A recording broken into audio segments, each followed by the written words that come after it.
नमस्कार दोस्तों, आपका भक्ति कीर्ति में स्वागत है। आज इस वीडियो में आपको आखिरी अमावस्या पर जिस घर में यह दो चीज़ें खाई जाती हैं उस घर में माँ लक्ष्मी की कृपा बनी रहती है और धन के भंडार हमेशा भरे रहते हैं। आइए जानते हैं कि आखिरी अमावस्या पर क्या खाना चाहिए, कौन सी सब्जियां दो हैं। साल की आखिरी अमावस्या पर जिस घर में खाई जाती हैं ये दो चीज़ दौड़ी चली आएंगी, माता लक्ष्मी भर जाते हैं घर के धन भंडार। साल की आखिरी सोमवती अमावस्या पर ज़रूर खाएं। ये चीज़ घर में कभी नहीं होगी धन की कमी। दोस्तों, हिंदू धर्म में अमावस्या और पूर्णिमा दोनों ही तिथियों का बहुत ही ज़्यादा महत्व होता है। खास तौर पर अमावस्या की तिथि पितरों को प्रसन्न करके उनकी कृपा प्राप्ति के लिए विशेष मानी जाती है। हिंदू पंचांग के अनुसार हर माह एक अमावस्या पड़ती है और साल में 12 अमावस्या होती हैं। लेकिन अगर कभी अमावस्या सोमवार के दिन पड़ जाए तो उसे सोमवती अमावस्या कहते हैं। जितनी भी अमावस्याएं हैं इनमें से सोमवती अमावस्या को सबसे खास माना जाता है। ऐसे में पौष माह में जो अमावस्या पड़ रही है वह सोमवती अमावस्या है। ऐसे में इसका महत्व और भी ज़्यादा बढ़ जाता है। ऐसे में सोमवती अमावस्या की तिथि पर स्नान और दान पुण्य का बहुत अधिक शुभ फल प्राप्त होता है। इसके साथ ही इस दिन पितरों को तृप्त करने के लिए श्राद्ध करने से प्रसन्न होते हैं और इससे जीवन में परेशानियां कम होती हैं। अभी पौष माह चल रहा है और पौष माह की अमावस्या सोमवार के दिन पड़ने के कारण सोमवती अमावस्या होगी। दोस्तों, आप सभी को हम बता दें कि हिंदू पंचांग के अनुसार सोमवती अमावस्या की तिथि 30 दिसंबर को सुबह 4:01 पर शुरू होगी और इस तिथि का समापन 31 दिसंबर को सुबह 3:56 पर होगा। ऐसे में उदय तिथि के अनुसार पौष माह की सोमवती अमावस्या 30 दिसंबर को मनाई जाएगी। साथ ही दोस्तों, आप सभी को बता दें कि इस साल 2024 की आखिरी अमावस्या होगी। इसके अलावा सोमवती अमावस्या के शुभ मुहूर्त के बारे में बात करें तो पौष माह की सोमवती अमावस्या के दिन स्नान के लिए ब्रह्म मुहूर्त सुबह 5:23 से शुरू होकर सुबह 6:18 तक रहेगा। वहीं अभिजीत मुहूर्त दोपहर 12:03 से दोपहर 12:45 तक रहेगा। साथ ही वृद्धि योग सुबह से लेकर रात 8:32 तक है। इन मुहूर्तों में आप दान स्नान कर सकते हैं। इसके अलावा 2024 की सोमवती अमावस्या विशेष रूप से महत्वपूर्ण है क्योंकि इस दिन वृद्धि योग, ध्रुव योग, शिववास योग और नक्षत्र योग का संयोग बन रहा है। ऐसे में इन शुभ योगों का बनना सोमवती अमावस्या के दिन को और भी प्रभावशाली बना देता है। इसके अलावा धार्मिक मान्यता है कि सोमवती अमावस्या पर पितरों का तर्पण करने से व्यक्ति को पितृ दोष से मुक्ति मिलती है। साथ ही पितरों के आशीर्वाद से व्यक्ति के जीवन में व्याप्त समस्त प्रकार के दुख, कष्ट और संकट दूर हो जाते हैं। इसके अलावा शास्त्रों में कुछ ऐसी चीज़ों का वर्णन किया गया है जिन चीज़ों का सेवन आप सोमवती अमावस्या पर कर लेते हैं और साथ ही कुछ ऐसी भी चीज़ें हैं जिन चीज़ों का भोग आप सोमवती अमावस्या के दिन भगवान शिव जी को श्रद्धापूर्वक विधि विधान से लगाते हैं तो आपके अन्न धन के भंडार भर जाएंगे। आपको पितरों के साथ साथ भगवान शिव जी की भी असीम कृपा प्राप्त होगी। आपके रुके हुए कार्य बिना किसी अड़चन के पूर्ण हो जाएंगे और आपको हर एक कार्य में सफलता हासिल होगी। इसके अलावा कुछ चीज़ें ऐसी भी हैं जिन चीज़ों का सेवन भूल कर भी पौष माह की सोमवती अमावस्या के दिन नहीं करना चाहिए। आपको शुभ परिणाम की जगह जीवन में अशुभ परिणाम देखने को मिलेंगे। आपके बने बने काम भी बिगड़ जाएंगे। साथ ही आपको पितरों का और भगवान शिव जी के क्रोध का सामना करना पड़ेगा। आपका जीवन दुर्भाग्य में बदल सकता है। ऐसे में इस वीडियो के माध्यम से हम आपको बता रहे हैं कि पौष माह में पड़ने वाली सोमवती अमावस्या के दिन किन चीज़ों का सेवन करना चाहिए और किन चीज़ों का भोग भगवान शिव जी को लगाना चाहिए। साथ ही इस दिन किन चीज़ों का सेवन बिल्कुल भी नहीं करनी चाहिए। इस वीडियो में आपको सोमवती अमावस्या के बारे में संपूर्ण जानकारी मिलेगी। इस वीडियो को देखने के बाद आपको कोई और वीडियो देखने की ज़रूरत नहीं पड़ेगी।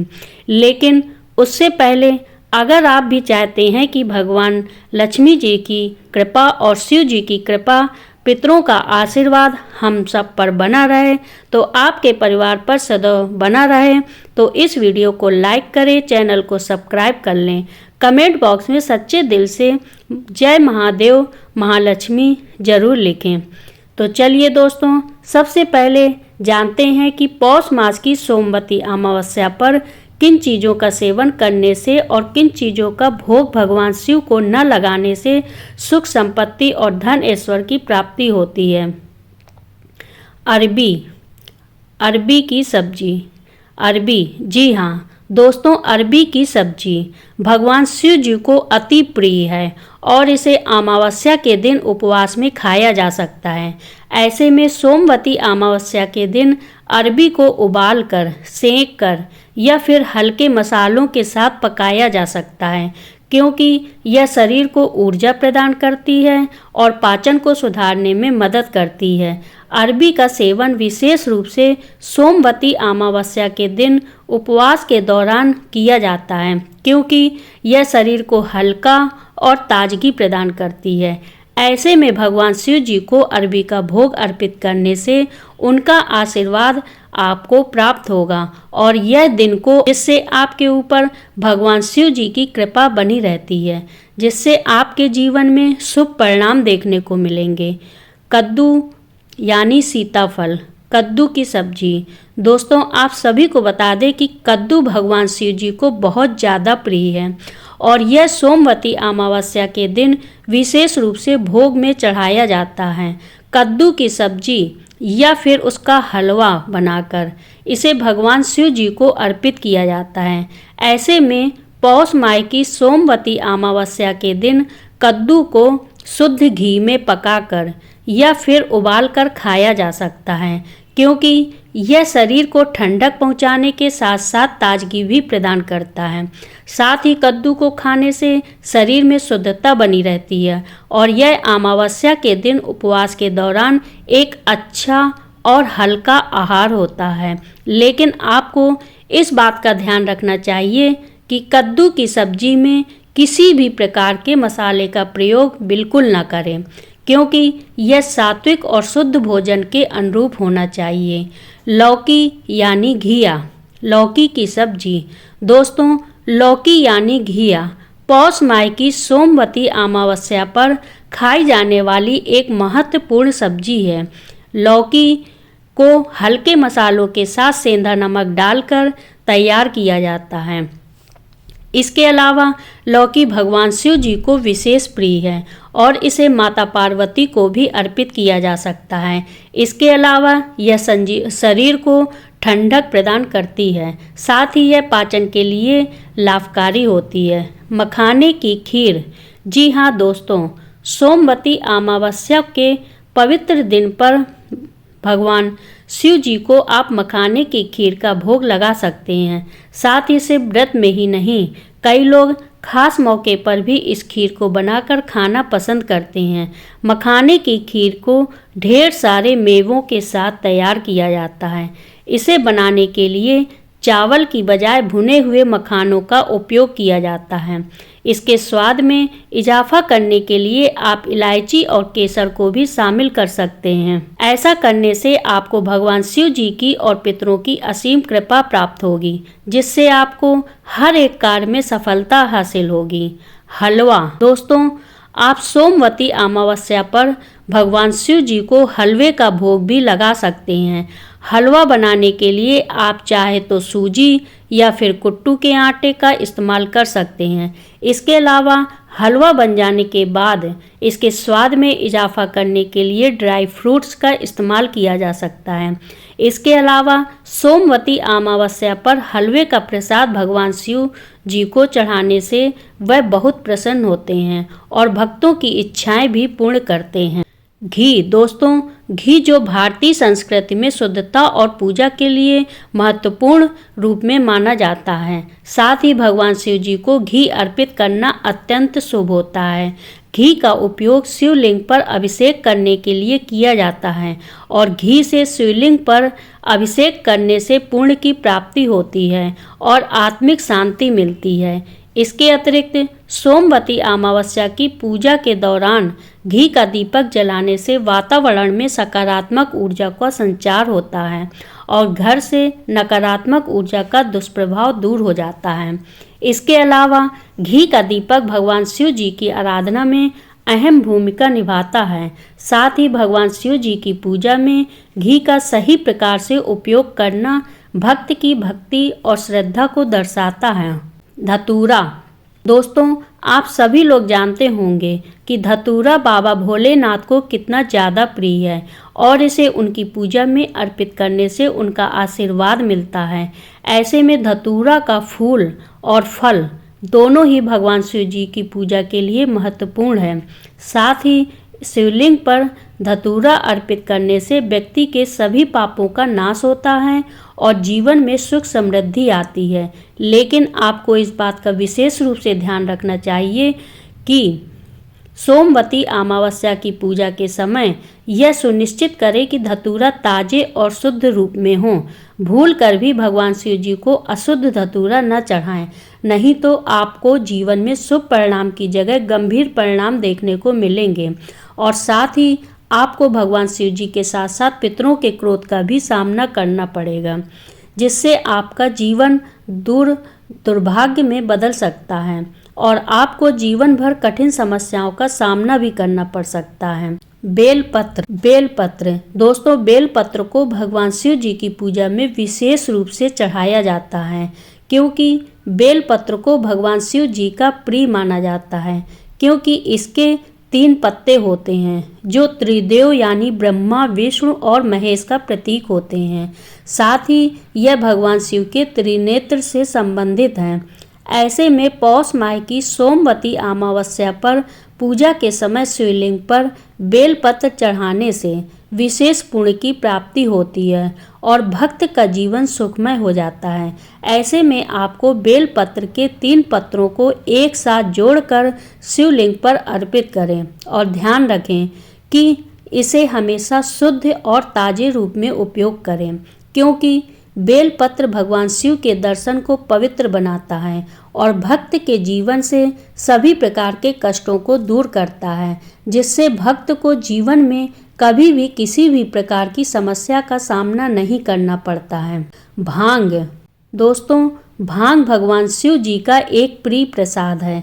यह शिव जी की पूजा में विशेष रूप से अर्पित की जाती है और इसे सोमवती अमावस्या की पूजा के दौरान शिवलिंग पर चढ़ाने से विशेष फल मिलता है, क्योंकि भांग का सेवन शिव जी द्वारा किया गया है और इसे पूजन सामग्री में शामिल करने से भक्त को मानसिक शांति और शारीरिक ऊर्जा मिलती है। भांग को लेकर मान्यता है कि यह मनुष्य के तनाव को दूर करती है और आत्मिक शांति प्राप्त करने में सहायक होती है। ऐसे में रखें कि सोमवती अमावस्या के दिन भांग का उपयोग संयमित और श्रद्धा से करें। ऐसा करने से आपको भगवान शिव जी की असीम कृपा प्राप्त होगी, जिससे आपकी आर्थिक स्थिति मजबूत होगी और आपको जीवन में आर्थिक तंगी जैसी समस्याओं का सामना नहीं करना पड़ेगा। तो दोस्तों, यह थी वह चीज़ें जिनका भोग पौष माह की सोमवती अमावस्या पर भगवान शिव जी को लगाना चाहिए। आइए अब जानते हैं कि पौष माह की सोमवती अमावस्या पर किन चीज़ों का सेवन बिल्कुल भी नहीं करना चाहिए। कड़ी पत्ते का सेवन दोस्तों, कड़ी पत्ते का सेवन पौष माह की सोमवती अमावस्या के दिन बिल्कुल भी नहीं करना चाहिए, क्योंकि यह तामसिक और उत्तेजक माना जाता है। कड़ी पत्ते का उपयोग आमतौर पर ताजगी और स्वाद बढ़ाने के लिए किया जाता है, लेकिन इसका सेवन पूजा और उपवास के उद्देश्य से नहीं खाया जाता है। इसके अलावा कड़ी पत्तों में तीव्र गंध और प्रभाव होता है, जो शरीर में गर्मी और उत्तेजना उत्पन्न कर सकता है। साथ ही इसका सेवन ध्यान की स्थिति को भी प्रभावित कर सकता है, जिससे मानसिक शांति में विघ्न आ सकती है। ऐसे में इस दिन तेज पत्ता या कड़ी पत्ता के सेवन से बचना चाहिए और उसकी जगह हल्की और सात्विक सामग्री का उपयोग करना चाहिए। तभी आपको भगवान शिव जी की कृपा प्राप्त होगी, नहीं तो आपको जीवन में गंभीर परिणाम देखने को मिल सकते हैं। करेले का सेवन, जी हाँ दोस्तों, करेला अपनी कड़वाहट के लिए जाना जाता है और शास्त्रों में कड़वी सब्जियां को तामसिक माना गया है। इसके अलावा कड़वाहट वाली सब्जी शारीरिक असंतुलन का कारण बन सकती है। ऐसे में पौष माह की सोमवती अमावस्या के दौरान सात्विकता को बनाए रखने के लिए करेला और कड़वाहट वाली सब्जी से बचना चाहिए, क्योंकि इसके सेवन से मन और शरीर में अशांति उत्पन्न हो सकती है। अगर आप गलती से भी इन दिन करेले का सेवन कर लेते हैं तो आपको भगवान शिव जी के साथ साथ पितरों के क्रोध का भी सामना करना पड़ सकता है, जिससे आपका पूरा जीवन बर्बाद हो सकता है। बैगन का सेवन, दोस्तों, पौष माह की सोमवती अमावस्या पर बैगन खाना पूरी तरह से वर्जित माना गया है। धार्मिक मान्यता है कि बैगन तामसिक प्रवृत्ति की सब्जी है, जो शरीर और मन की शुद्धता को प्रभावित करती है। पौष मास की सोमवती अमावस्या पर ब्रह्मचर्य का पालन करना चाहिए और बैगन काम प्रवृत्ति को बढ़ाता है। इसके अलावा बैगन के अंदर सूक्ष्म कीड़े होने की संभावना रहती है, जिससे यह अशुद्ध माना जाता है। इसके अलावा बैगन का सेवन मन को चंचल बनाता है और एकाग्रता को भंग करता है। ऐसे में आपको सोमवती अमावस्या पर तन मन में शुद्धता बनाए रखना आवश्यक है। प्याज और लहसुन, जी हाँ दोस्तों, प्याज और लहसुन दोनों को ही तामसिक पदार्थ माना जाता है। इनका सेवन शरीर में उत्तेजना पैदा करता है और मन की शांति को भंग करता है। ऐसे में इन दोनों चीज़ों का सेवन पौष माह की सोमवती अमावस्या के दिन नहीं करना चाहिए, क्योंकि यह मानसिक ध्यान में विघ्न डाल सकते हैं। इसके अलावा शिव पूजा के दौरान मन की एकाग्रता बहुत महत्वपूर्ण होती है और प्याज और लहसुन का सेवन करने से पूजा के वातावरण में नकारात्मक प्रभाव आ सकता है। मान्यता है कि लहसुन और प्याज की उत्पत्ति राहु केतु से हुई थी। ऐसे में आपको शुद्धता और सात्विकता बनाए रखने के लिए इनसे बचना चाहिए। इनकी तीव्र गंध और स्वाद से भी पूजा के दौरान ध्यान में विघ्न उत्पन्न हो सकते हैं, जिससे भगवान शिव जी की कृपा प्राप्त करने में कठिनाई हो सकती है।